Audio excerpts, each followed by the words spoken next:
আলহামদুলিল্লাহ রবিল আলমিন ওসলাত ওসালাম আলা রসুলহিল আমিন ওবাদ।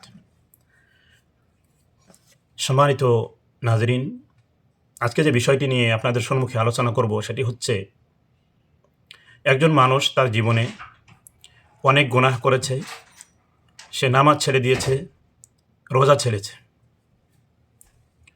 আর জীবনের এই মুহূর্তে এসে সে বুঝতে পেরেছে যে আমি যা করেছি ভুল করেছি, আমি ভুল পথে ছিলাম। তাহলে তার এখন এই সময়ে করণীয় কি? কি করতে হবে তাকে? সে হতাশ হয়ে গেছে যে আমার শেষ। এই সময় এই লাস্ট মুহূর্তে তাকে করণীয় কি? আসুন আলোচনা আগে বাড়ে। সে যদি বুঝতে পেরেছে যে আমি ভুল করেছি, তার রোজার কোনো হিসাব নেই যে আমি কতটা রোজা ছেড়ে দিয়েছি, নামাজের কোনো হিসাব নেই যে সে নামাজ কত ছেড়ে দিয়েছে। মোট কথা, যখন থেকে ফরজ হয়েছে নামাজ, তখন থেকে তার অনেক নামাজ চলে গেছে। এমনিভাবে যখন থেকে তার প্রতি রোজা ফরজ হয়েছে, অনেক রোজা সিয়াম তার চলে গেছে, আর তার কাছে কোনো হিসাব নেই। এখন তাকে করণীয় কি? এই ক্ষেত্রে তারাও আসবে এই প্রশ্নের আওতায় যারা শুধু জুমার নামাজ পড়েছে, যারা শুধু জুমার নামাজ পড়েছে।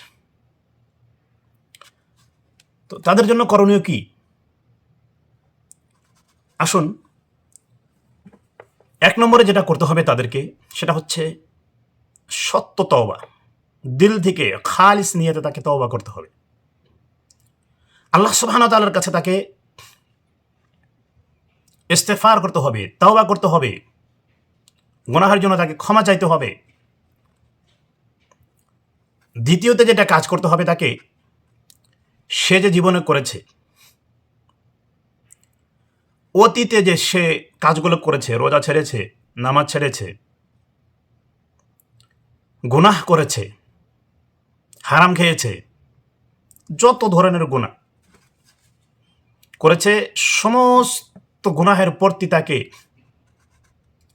লজ্জিত হতে হবে, লজ্জাবোধ করতে হবে যে আমি যা করেছি ভুল করেছি। তৃতীয়তে যেটা তাকে করতে হবে সেটা হচ্ছে সে একটা প্রতিজ্ঞা করবে, তাকে প্রতিজ্ঞা নিতে হবে, নিজে নিজে একটা ওয়াদা করতে হবে, আল্লাহ সুবহানাহু ওয়া তাআলার কাছে একটা ওয়াদা করতে হবে যে আমি জীবনে যতদিন বেঁচে থাকব আর কোনোদিন গুনাহের কাজে, যে গুনাহগুলো করেছি সে গুনাহের কাজে আর কোনোদিন ফিরে আসবো না, লিপ্ত হব না, ইনশাআল্লাহ।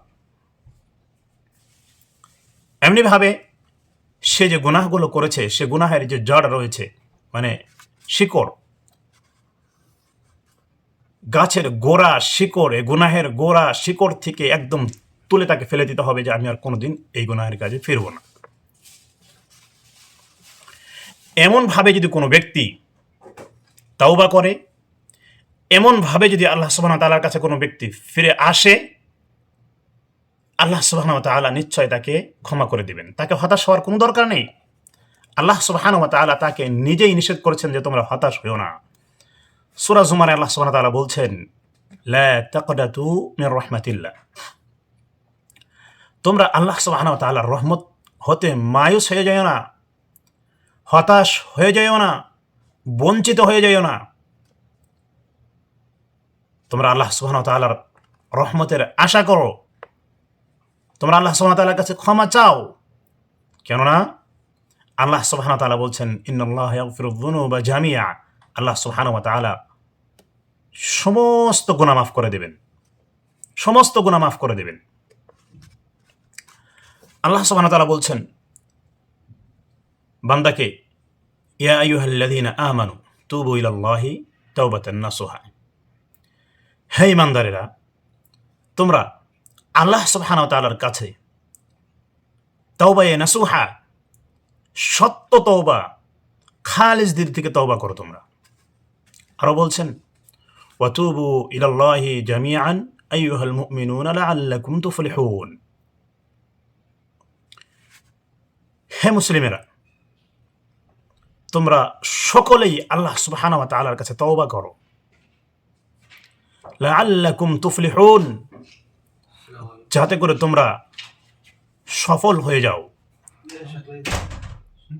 যদি তোমরা তওবা করো তাহলে তোমরা সফল হয়ে যাবে। তওবার উপকার কি? লাআল্লাকুম তুফলিহুন, তোমরা সফল হয়ে যাবে। এমনিভাবে আল্লাহর রাসূল সাল্লাল্লাহু আলাইহি ওয়াসাল্লাম বলছেন, যদি আপনি তওবা করেন আপনার উপকার কি হবে, কি ফায়দা হবে আপনার তওবা করে? আল্লাহ রাসূল সাল্লাল্লাহু আলাইহি ওয়াসাল্লাম বলছেন, আত-তাওবাতু তাহতিমু মা কানা ক্বাবলাহা।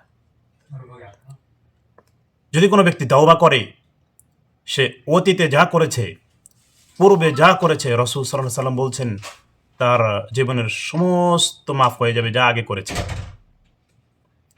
এমনিভাবে রাসূল সাল্লাল্লাহু আলাইহি ওয়াসাল্লাম আরও বলছেন, আত-তাইবু মিনাজ যামবি কামান লা যামবা লাহু। গুনাহ থেকে তওবাকারী এমন হয় যে তার যেন কোনো গুনাহই নেই, তার যেন কোনো গুনাহই নেই। যদি কোনো ব্যক্তি তওবা করে ফিরে আসে। তো এখন রমজান মাস, মাগফিরাতের মাস, রহমতের মাস। যদি আপনি তওবা করে ফিরে আসেন, নিশ্চয় আল্লাহ সুবহানাহু ওয়া তাআলা আপনাকে ক্ষমা করে দিবেন। আল্লাহ রাসূল সাল্লাল্লাহু আলাইহি সাল্লাম বলছেন, যে ব্যক্তি রমজান মাস পেল আর তার গুনাহ মাফ হলো না, সে তার গুনাহ মাফ করে নিতে পারল না এই রমজান মাসে, তাহলে তার থেকে হতভাগা আর কেউ নেই। তার থেকে হতভাগা আর কেউ নেই পৃথিবীতে। গতিকে রমজান মাস চলছেই, আপনি যা করেছেন করেছেন, এখন তো আল্লাহ সুবহানাহু ওয়া তাআলার কাছে ফিরে আসুন। আল্লাহ রাসূল সাল্লাল্লাহু আলাইহি ওয়াসাল্লাম বলছেন, ইয়া বাগিয়াশ শার আকসির। হে মন্দ কাজ, খারাপ কাজ করা ব্যক্তিরা, হে মন্দ কাজে লিপ্ত ব্যক্তিরা, থেমে যাও। রমজান মাস এসে গেছে, তোমরা এগুলো করো না, ছেড়ে দাও।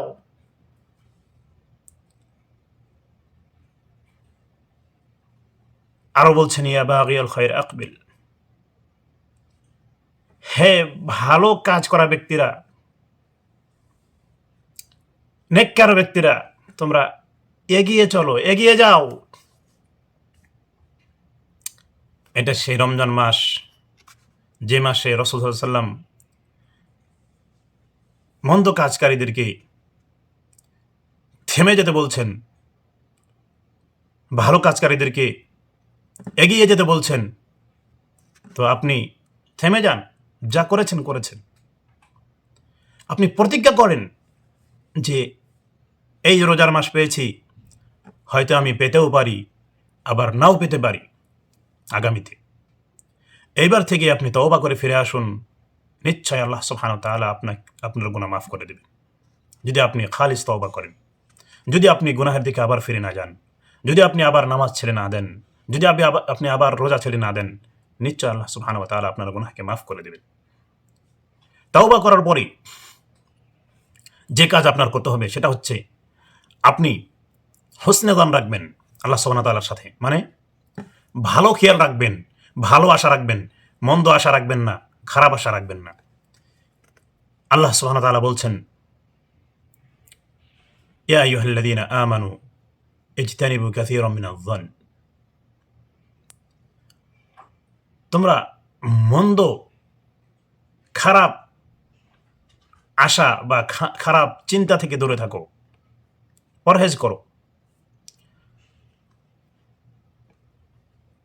এই আয়াতটি যে কোনো ক্ষেত্রে ফিট হতে পারে। মানুষের ক্ষেত্রে যদি আপনি মন্দ আশা রাখেন বা ধারণা রাখেন, সেটা থেকেও আপনি বিরত থাকেন। এবার আপনি তওবা করেছেন, আল্লাহ সুবহানাহু ওয়া তাআলা কি করবে আপনি চিন্তিত না। আপনি তওবা করেছেন, তওবা আরও করেন, আরও করেন, আরও করেন এবং আল্লাহ সুবহানাহু ওয়া তাআলার কাছে ভালো আশা রাখেন। আল্লাহ সুবহানাহু ওয়া তাআলার কাছে ভালো আশা রাখেন। নিশ্চয়ই আল্লাহ সুবহানাহু ওয়া তাআলা আমার গুনাহ মাফ করে দিবে। যে আমরা এভাবে তওবা করতে পারি। আল্লাহ সুবহানাহু ওয়া তাআলা আমাদেরকে সঠিক বোঝার এবং সঠিকভাবে তওবা করার এবং সঠিক আমল করার তৌফিক দান করুন। আল্লাহুম্মা আমিন। ওয়া সাল্লাল্লাহু আলা নাবিয়িনা মুহাম্মদ ওয়া সাল্লামা তাসলিমান কাসীরা।